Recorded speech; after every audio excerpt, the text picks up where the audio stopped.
Magandang hapon po. Isang pulis sa Quezon ang nahulikam na nanggulo sa isang tindahan. Ang nakainom na pulis ilang beses nagbanta at nagpaputok ng baril. Nakatutok si Jamie Santos. Alas 2 ng madaling araw kahapon, nakuna ng CCTV na nagsisigaw ang lalaking ito sa labas ng isang tindahan sa Lucena City. Tila may hinahanap siya. Asan yung kasama mo? May hawak siyang baril at itinutok sa mga tao sa loob ng tindahan. Asan yung kasama nung tumira sa akin? Umalis na po, nandun nagpunta. Ilang beses din siyang nagbanta. Papatayin kita. Alam mo nakaludo itong baril ko? Hindi ko kaya ng patayin to. Pinagsisipa niya rin ang harapan ng tindahan. Ilabas mo yung doon na yun. Nandyan yung babae lang nandyan, pero wala po yung lalaki dito nag-ano sa inyo. Hanggang sa paputukin ng lalaki ang baril.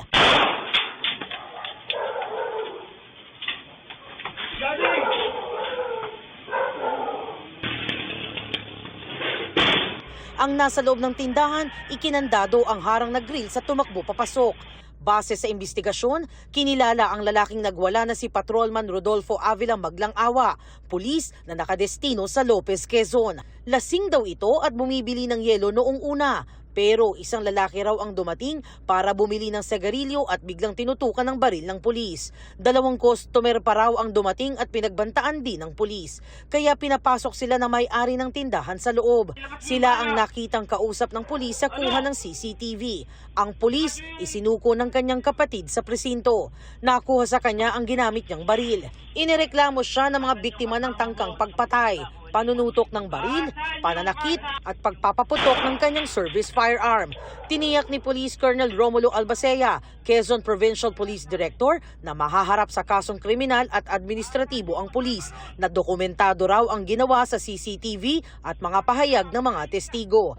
Sa pahayag na pinadala sa GMA Integrated News ni PNP spokesperson Police General Jean Fajardo, sinabi niyang kakasuhan ng pulis ng grave misconduct at iba pang kaukulang paglabag na may parusang pagpapaalis sa serbisyo. Bukod pa ito sa isinampang kasong kriminal. Sinusubukan pang kuna ng pahayag si Maglang-Awa na nakapiit ngayon sa Lucena Custodial Facility. Para sa GMA Integrated News, Jamie Santos, nakatutok 24 oras.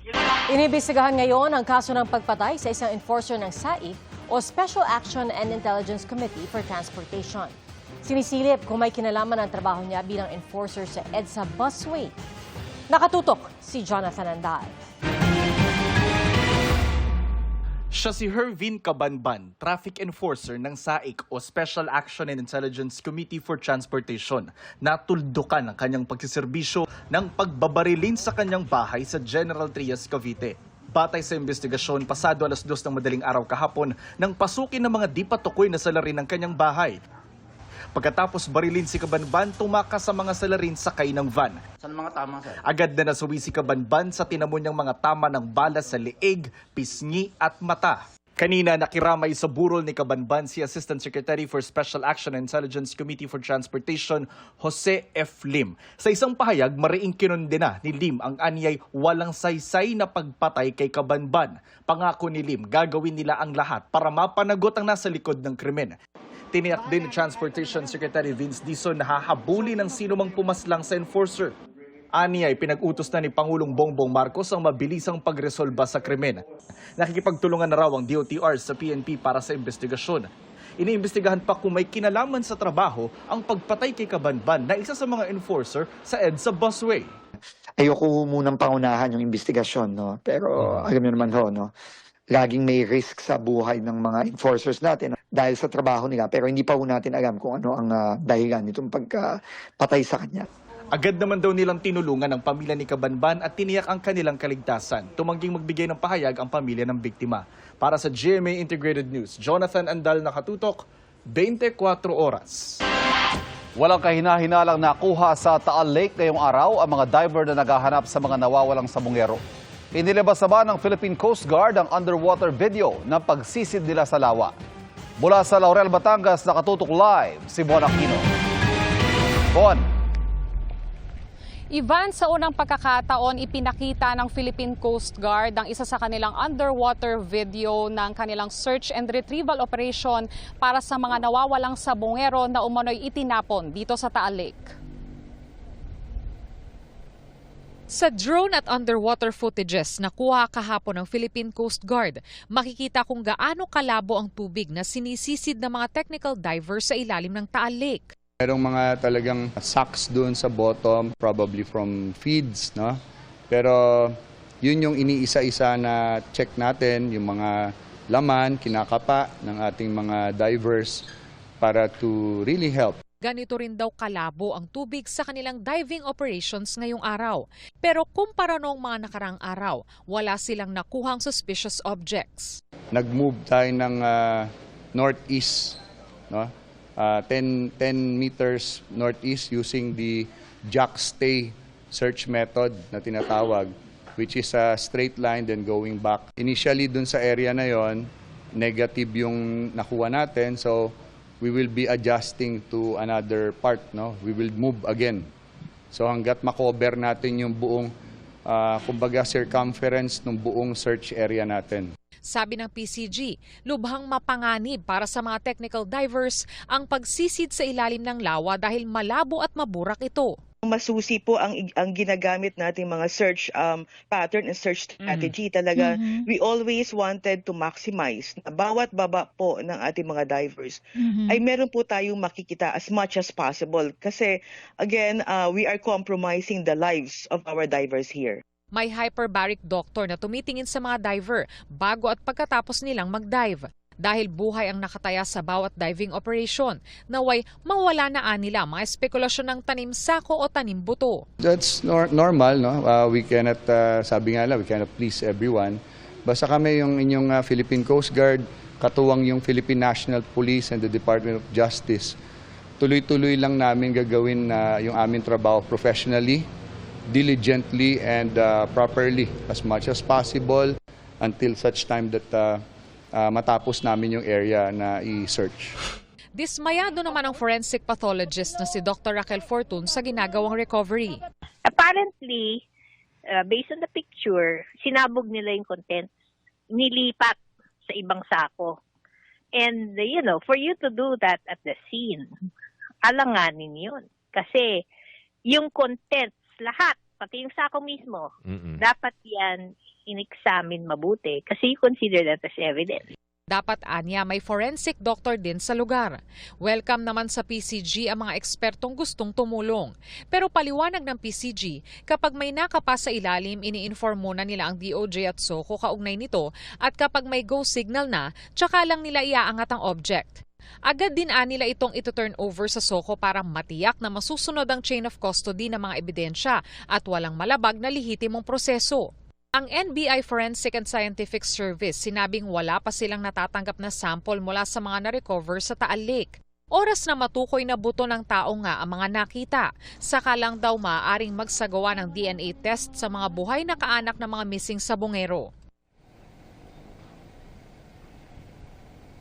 Ivan, kinumpirma naman ng PCG na darating na rito sa Taal Lake bukas yung kanilang remotely operated vehicle o ROV. Malaki yung maitutulong nito, Ivan, dahil may kapasidad ito na makita yung ilalim ng lawa ng hanggang 1,000 feet. At kapag may nakita raw itong suspicious object, ay dito na nila pwedeng pababain yung kanilang mga divers. Ivan? Maraming salamat, Bon Aquino. Naaresto na ang ika-4 na suspect sa pagpaslang sa isang babaeng estudyante sa Tagum City, Davao del Norte. Susi, sa pagkakakilanlan ng mga suspect ang kuha ng CCTV ng kapitbahay ng biktima kung saan sila nahagip. Nakatutok si Argel Relator ng GMA Regional TV. Nagtapos bilang third honorable mention noong senior high school sa Ateneo de Davao University ang 19 na taong gulang na si Sofia. Papasok na dapat siya sa University of the Philippines, Diliman. Pero ang kanyang sanay maliwanag na kinabukasan, nagtapos sa karumal-dumal na pagpaslang sa kanya. Natagpo ang patay si Sofia sa loob ng kanyang kwarto sa Tagum City nitong Miyerkules na may 38 saksak sa iba't ibang bahagi ng katawan. Bumuhos ang pakikiramay ng mga kakilala at kaibigan ni Sofia at kanilang pamilya. Naaresto sa Davao City ang ika-4 na suspect. Nakuha sa kanya ang isang baril na walang kaukulang dokumento. Na-inquest na ang 3 unang naaresto na pawang mga minor de edad. Nakilala ang mga suspect nang makita sila sa CCTV ng kapitbahay ng biktima na pabalik-balik sa harap ng bahay, isang araw bago ginawa ang karumal-dumal na krimen. Hindi na nagbigay ng pahayag ang mga magulang ng biktima. Mula sa GMA Regional TV at GMA Integrated News, Orgil Relator, nakatutok 24 oras. Sa Setyembre na ang muling pagsalang ni dating Pangulong Rodrigo Duterte sa International Criminal Court. Maayos ang kanyang lagay ayon sa kanyang lead defense counsel. Nanindigan din siyang hindi saklaw ng ICC ang dating Pangulo at hiniling na agad siyang palayain. Narito ang aking report. Mahigit 2 buwan bagong confirmation hearing ng Crimes Against Humanity ni dating Pangulong Rodrigo Duterte sa September 23. Patuloy na naninindigan ang kanyang defense team na walang jurisdiksyon ng ICC sa dating Pangulo. Kaya raw dapat hindi magpatuloy ang paglilitis ng Pangulo at dapat siyang palayain. Pero patuloy raw ang defense team sa pagsuri sa libu-libong dokumento na mga ebidensyang isinumite ng prosekusyon. Kabilang dito ang listahan ng mga tatayong saksi laban sa dating Pangulo. What I can tell you that as far as the defense is concerned, there are no great surprises here. Kung ang prosekusyon handa na magpresenta ng mga testigo laban sa dating Pangulo, balak kaya itong tapatan ng depensa? Obviously, as defense counsel, you wouldn't want to disclose your own evidence to the prosecution. Keep your cards close to your chest. So it would be a mistake to fly any witness to The Hague. I won't be calling any witnesses at the present moment in time. And I don't think that the family has any intention to do that either. In good spirits kung ilarawan ni Kaufman ang kondisyon ng dating Pangulo. Pero hindi rin naman daw ibig sabihin wala siyang iniinda. Kamakailan kumalat ang litrato umano ni Duterte na nakaratay raw, bagay na pinabulaanan na ng kanyang anak na si Vice President Sara Duterte. Publishing health bulletins concerning an ICC suspect is not considered appropriate. It's an invasion of medical privacy. What I can say is that the former president will have to be brought before the court at some stage in the near future. And then the whole world will see the condition that he's currently in. Tumanggi naman magkomento ang tagapagsalita ng ICC sa kondisyon ni Duterte. Pero tiniyak nilang ginagawa nilang lahat para matiyak ang kalusugan ng mga nasa detention center. Bukas naman ang kampo ng depensa sa resolusyong inihain ni Senador Alan Peter Cayetano na nananawagang i-house arrest na lang si Duterte. It's every Filipino's right to be tried in front of a Filipino court, in front of a Filipino judge, and to be prosecuted by a Filipino accuser/prosecutor. Sagot naman ni Kaufman sa hirit ni Palace Press Officer Claire Castro na dapat galingan pa ng defense team ni Duterte ang kanilang strategiya. Well, I'd kindly thank Claire Castro not to interfere with the job that I'm doing, just as much I wouldn't interfere with the job that she's doing, but she seems to have a rather unhealthy obsession with me. Sinusubukan pa namin kunan ng pahayag si Castro at ang prosecution panel kaugnay sa mga sinabi ni Kaufman. Hindi po bababa sa 15 pamilya ang nasunugan sa Makati City. Problema sa kuryente ang hiningalan niya ng sunog. Nakatutok si EJ Gomez.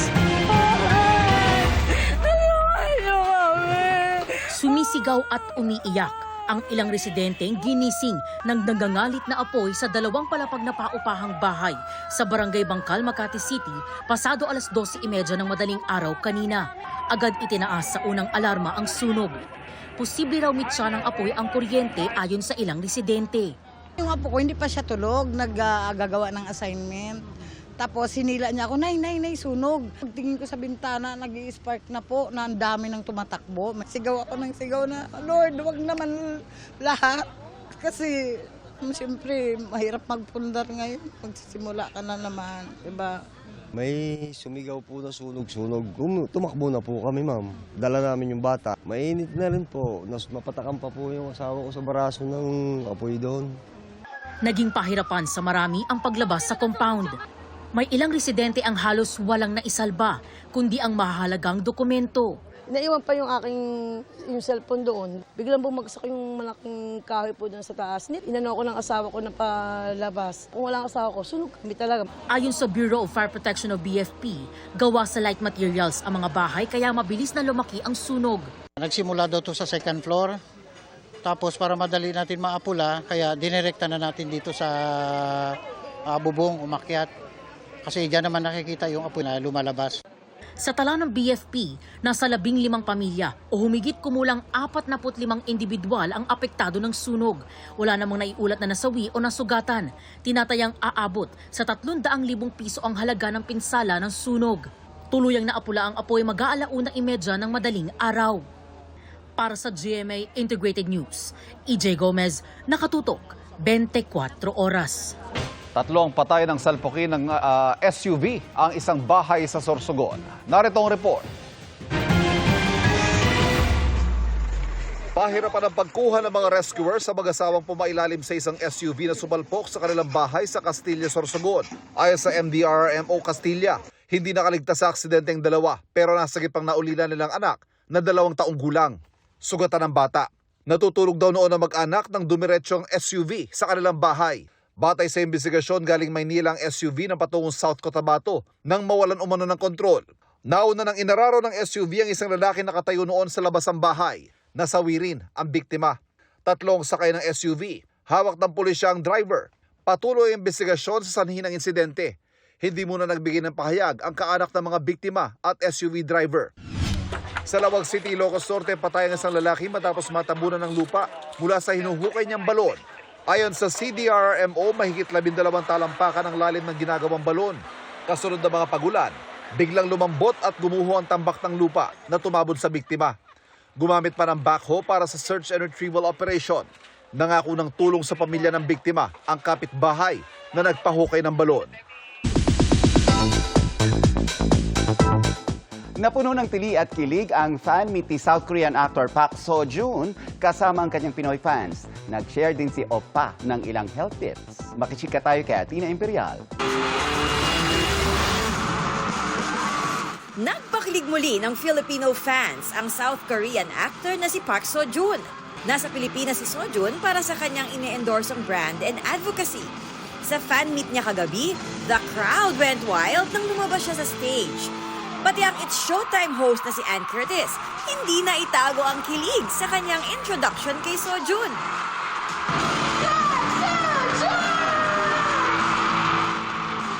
안녕하세요. 이름이 난입니다. And you know what? The Philippines and the Filipinos adore you so much.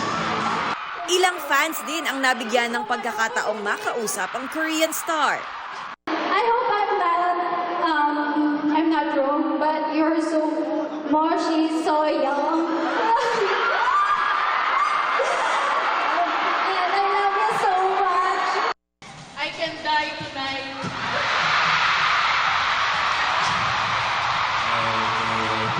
Our Itaewon class gave us hope that despite that you fall 7 times, you can get up 8 times. I love you!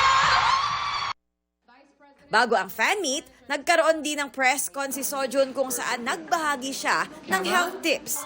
Importante raw na pagtuunan ng pansin ng mental health. Pero para ma-achieve yan, kailangan ding maging healthy ang katawan. Ang kanyang workout routine, 그것도 너무 강렬했던 것 같고 I start off by stretching for 30 minutes, then I would do my weight training for around 30 to 40 minutes, and after that, I try my best to run for 5 kilometers. Stretching for 30 minutes is kind of long, isn't it? Is that why you're so long and lean? pero para sa mga magsisimula pa lang o struggling sa kanilang fitness journey, payo ni Seo-joon, 시작해 봐라. 생각하지 말고 그냥 You just have to start. Just start moving. Athena Imperial updated sa Showbiz Happenings.